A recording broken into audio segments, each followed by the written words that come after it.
Welcome to the Explainer. So, today we're going to do something we actually rarely do. We're going to step completely away from the noisy, demanding external world. We spend so much of our time just bombarded by outside stimuli. But today we're exploring this really poetic, beautifully detailed atlas of human consciousness. It's basically a guide to the inner senses that literally only awaken when absolutely everything else goes quiet. The text we're diving into starts with this incredibly evocative line.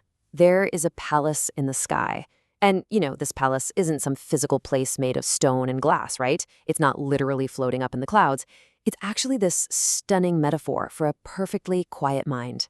It represents an entire inner architecture of consciousness that's just waiting to be explored, a hidden sanctuary that already exists right there inside you.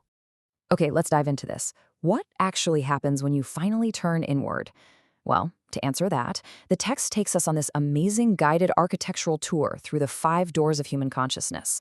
And think of these doors not as physical barriers, but more like shifting states of awareness. They're different radiances that unlock as our meditation gets deeper. So we're going to walk through each of these 5 gateways together and see exactly what lies on the other side.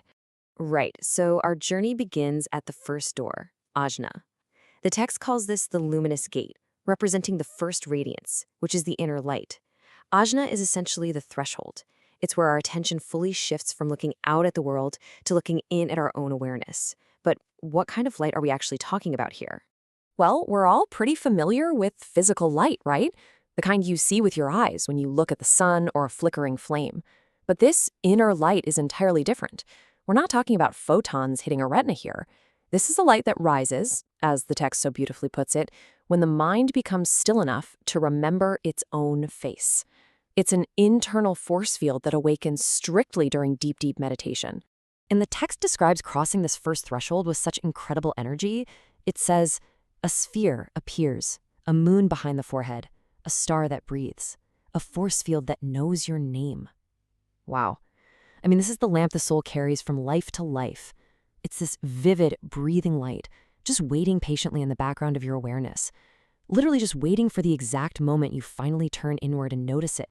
So once we step through that light, we arrive at the second door. This is Vishuddha, the chamber of echoes, representing the second radiance, the inner sound. And at this level of consciousness, the physical body actually transforms into a sort of resonant instrument. We're moving from inner vision entirely into inner hearing. And just like with the first door, we have to distinguish this from everyday experience. This isn't the external sound of the wind blowing or someone's voice. True inner sound, that deep, resonant hum, it only emerges when silence becomes full enough to speak. It only arrives when your external silence is absolute. It's literally the sound of your own consciousness vibrating. So what does this chamber of echoes actually sound like? The text breaks it down into this amazing sensory experience called the cosmic drone. It might manifest as a ringing or maybe a really clear flute tone. It's described as a vibration that is older than creation itself, something that tunes the body's nervous system directly to the infinite. This is profound inner resonance. It's the sound the soul heard before it even had physical ears to listen.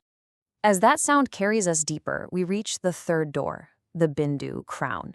The text calls this, poetically, the moon that melts, which introduces the third radiance, the inner nectar.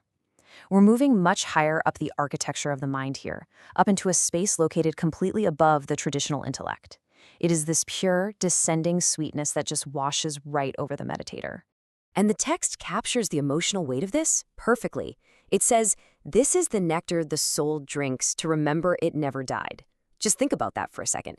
It describes this hidden moon above the mind forming a drop that falls, cool, luminous, tender, right into the throat and heart.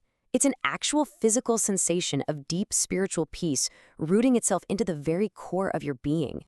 Moving swiftly from that profound peace, we arrive at the fourth door, located at the heart-throat axis. This is the golden beam, representing the fourth radiance, the inner word. So we've experienced light, sound, and nectar.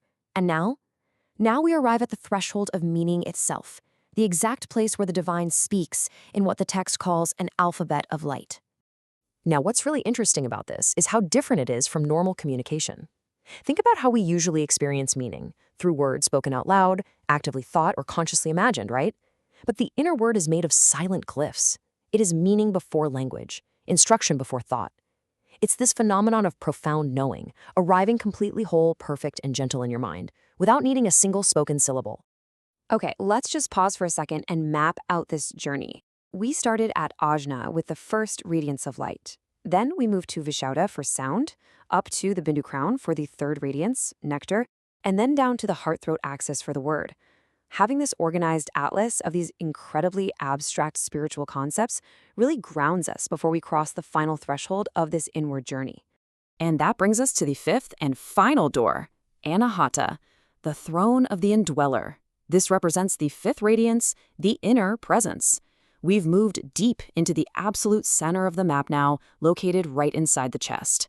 This is really the emotional peak of the text. It's a space characterized not just by a sensation, but by an incredibly intimate, profound warmth. The absolutely crucial point here is that our experience fundamentally changes. We have moved way beyond abstract senses like light and sound. The fifth door is not a vision. It's not an imagination or some mere symbol. It is a literal being, a warmth, a living intelligence seated on a throne made of your very own breath. You transition from experiencing a phenomenon to encountering an actual someone. As the text says, this is the one who has been walking with you since before the first birth, waiting for the moment you finally turn inward and recognize him.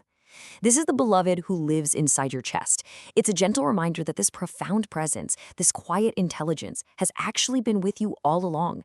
You didn't have to create it, you only had to get quiet enough to recognize it. But wait, the map holds one final secret. Beyond the five doors lies Paramdarshana, the supreme vision.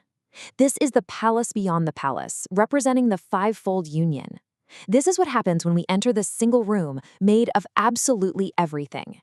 It is the ultimate unification of human consciousness, where all those separate inner senses just completely collapse into one profoundly unified reality. Let's look at how this flow builds, because the cascading effect here is literally spectacular. In this supreme vision, all the barriers dissolve. Light becomes sound, that sound becomes nectar, the nectar becomes the word becomes the presence becomes you, and ultimately, you become the infinite. It's this beautiful cascading realization where all the individual radiances merge into one perfectly unified experience of the universe. This specific moment of profound, completely inseparable connection is exactly what the ancient philosopher Ramanuja called the vision of the indwelling one. It's the realization that the soul was actually never separate from the infinite to begin with. The entire architecture of the palace was just a framework to lead you straight back to your own boundless nature. Which leaves us with this final, really provocative thought. If this breathtaking palace, with its doors of light, sound, nectar, word, and presence, is already inside you right now, what are you waiting for to turn inward? The map is drawn, the doors are unlocked. I really hope this explainer has inspired you to carve out just a little bit of silence today and maybe discover these inner senses for yourself. Thanks so much for joining me on this journey.